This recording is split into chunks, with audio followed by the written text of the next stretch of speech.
Level 1, the Chinpira. The rain hits the pavement of Kabukicho like a rhythmic warning. You are standing outside a hostess club, your feet aching in cheap leather shoes, your eyes scanning the neon-drenched crowd for anyone who looks like trouble or a payday. You aren't a member of the family yet. You are a punk, a Chinpira, a stray dog begging for a scrap of legitimacy. Your life is measured in small, violent increments. You are the one who gets sent to collect a 50,000 yen debt from a gambling addict who hasn't slept in 3 days. You don't ask if he has a family. You don't ask if he's sick. You simply kick the door in because your superior, a man who barely knows your name, told you to do it. The psychological shift starts with the first time you raise your hand against someone weaker than you. You feel a surge of adrenaline, but beneath it, a cold realization. In this world, there is only the person striking and the person being struck. You choose to be the one who strikes.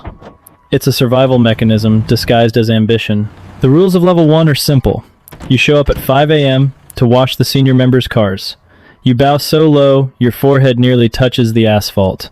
You accept every insult and every backhanded slap with a stoic hi. If you lose your temper, you're out. If you show fear, you're out. One night, a rival group from a neighboring district drives by and smashes the front window of the office. Glass shards rain down on you. You don't call the police. You grab a lead pipe from the trunk of the car and wait for instructions. You realize that your life no longer belongs to you. It belongs to the sidewalk and the shadow of the office. You are a tool. A blunt, replaceable tool. Level 2, the Kyodai. The room is heavy with the scent of incense and expensive sake. You are sitting on your knees, your back straight, your heart a steady drum behind your ribs. Across from you is a senior member. Between you are 2 small cups. This is the Sakazuki ceremony. When you drink, you aren't an individual anymore. You are a Kyodai, a younger brother. You have been initiated. The first mark of your new status is the ink. The tattoo artist, the Harishi, uses traditional hand-poking tools. It feels like 1,000 hornet stings across your back and shoulders. You don't flinch. To flinch is to disrespect the ink, the family, and yourself. You chose the dragon because you want to believe you are powerful, even though you still have no real autonomy. Your responsibilities have evolved. You are no longer washing cars. You are managing a small territory of 3 blocks. You supervise the Chinpira. You ensure the protection money from the bars and the mahjong parlors is collected on time, exactly 200,000 yen per month, per establishment. You take your cut, hand the rest upward, and learn the art of the kickback. Corruption becomes a daily ritual. You learn which police officers at the local Koban can be bought with a gift of a high-end watch or a night at a luxury lounge. You start to see the law as a flexible boundary rather than a hard wall. The psychological cost is your innocence. You see a shopkeeper cry because he can't pay the fee, and you feel nothing. You rationalize it. If it wasn't you, it would be someone worse. You aren't a monster. You're an entrepreneur in a difficult market. That's the lie you tell yourself to sleep at night. Level 3, the Shate Gashira. You are 32 years old, and you have survived your first stint in prison. 2 years for an assault you committed on behalf of a superior. You didn't talk. You didn't complain. When you walked out the gates, a line of black sedans was waiting for you. You are now a Shate Gashira, the boss of the younger brothers. Power tastes like cold metal. You have 15 men under your direct command. You no longer walk the streets. You drive a black Mercedes-Benz that you bought with the profits from a construction bid you rigged. You are the middle management of the underworld. Your phone rings at 3 a.m. with problems you are expected to solve without bothering the higher-ups. One of your men loses 5 million yen of the family's money at a high-stakes baccarat table. He comes to you trembling. You know the protocol. You don't yell. You hand him a clean white cloth and a small knife. You watch as he removes the tip of his own pinky finger. You wrap the finger in the cloth and present it to the captain.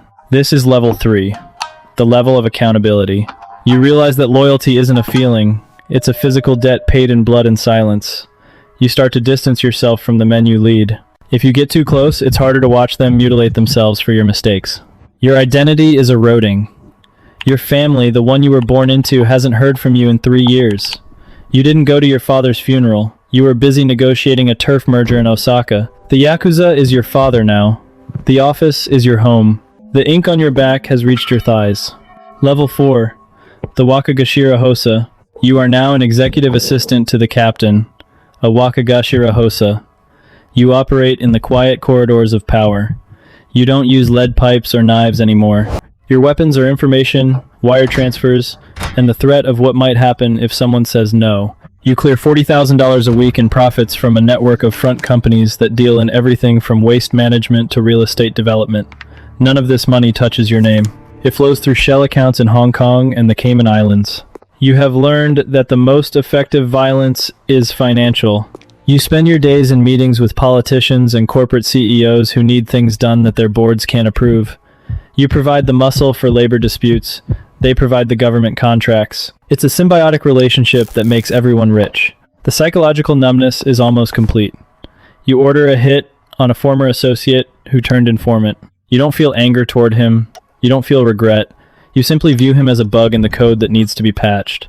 You eat a $500 sushi dinner while the hit is being carried out. You enjoy the fatty tuna. The rules of the system are now invisible and absolute. You understand the hierarchy of bows, the exact angle of a business card, and the precise moment to remain silent. You are a diplomat for a hidden kingdom, but you realize that you are being watched by the people above you just as much as the people below. Survival at this level requires a perfect mask. Level 5, the Shate. You have reached a crossroads. You are no longer young.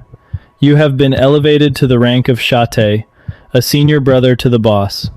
You are a veteran, a pillar of the dynasty.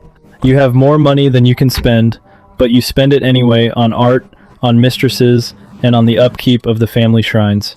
Your power is gravitational. People move out of your way not because you look dangerous, but because of the aura of quiet authority you project. You handle the high-level corruption, the kind that involves cabinet members and the heads of national banks. You don't take bribes, you provide consulting services that cost 100 million yen per year.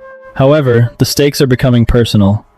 A younger, more aggressive member of a rival faction insults you in public. In your younger days, you would have killed him. Now, you have to weigh the cost. A war would disrupt the construction contracts.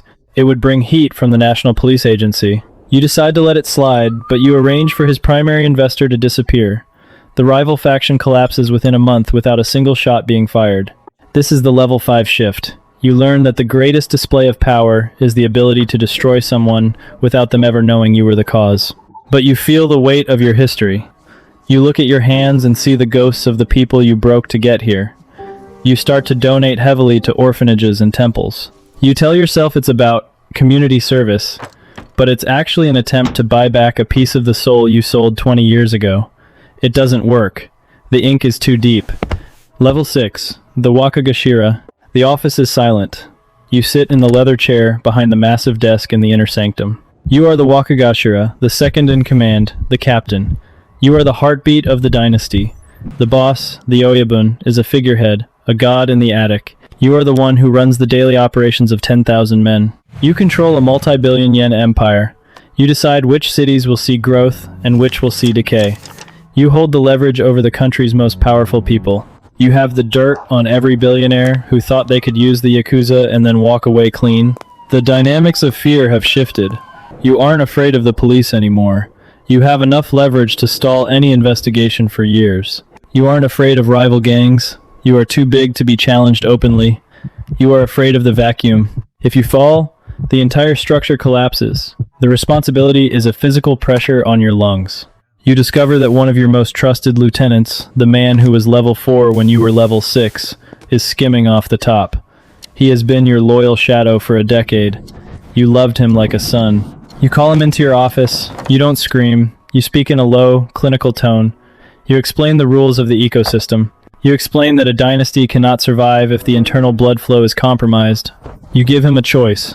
He can disappear quietly, leaving his family provided for, or he can stay and watch everyone he loves pay for his greed. He leaves the office. An hour later, you receive a call. It is done. You don't cry. You simply cross his name off a ledger and call the next man in. You are becoming the system itself. Your personal feelings are an obstacle to the dynasty's survival. Level 7, the Psycho Komon. You have stepped back from the daily grind. You are now the Psycho Komon, the senior advisor. You are the ghost in the dynasty. You have no official title on the corporate documents, but you are the person the Prime Minister calls when a scandal needs to be buried forever. Your life is a series of quiet rooms and whispered conversations. You spend most of your time in a traditional villa outside of Tokyo, surrounded by koi ponds and stone walls. You are the architect of the grand strategy. You don't care about territories or protection money anymore. You care about legacy and the survival of the Yakuza in a modern world that is trying to squeeze you out. You negotiate the Peace of Osaka, a merger of 3 major syndicates that creates a monopoly over the country's underground economy. You do it by being the only person everyone trusts, or rather, the only person everyone is equally afraid of. The psychological shift is one of total detachment. You see the world as a series of cycles. You see the young Chinpira on the corners, and you know exactly how their lives will end. You see the politicians making speeches, and you know exactly what their price is. There is no mystery left. The world is a clock, and you are one of the few who can see the gears. You realize that you have sacrificed everything for a structure that doesn't actually care about you. If you died tomorrow, a new Psycho Komon would be appointed. The dynasty is an immortal machine that consumes human lives to keep its gears turning. You are just the current operator. You find yourself sitting in the dark for hours, staring at a single bonsai tree. You have total control over its growth, yet it is still a prisoner. You realize the tree is you. Level 8. The Kumicho. The doors open, and the room falls into a silence so profound it feels like the air has been sucked out. You walk with a cane, your movements slow but deliberate. Everyone, the captains, the advisors, the Kyodai bows until their foreheads touch the tatami mats. You are the Kumicho, the Oyabun, the Supreme Father. You are a myth. Your name is spoken in hushed tones in the boardrooms of New York and the back alleys of Bangkok. You are untouchable. You are the king of a country that doesn't exist on any map. You have achieved ultimate power. And you are completely alone. Level 8 is a state of absolute isolation. You cannot trust anyone because everyone wants something from you. Your sons are all waiting for you to die so they can move up the hierarchy. Your enemies are waiting for a moment of weakness. Even your food is tasted by others before it reaches your lips. You sit in your sprawling estate, a fortress of silk and stone.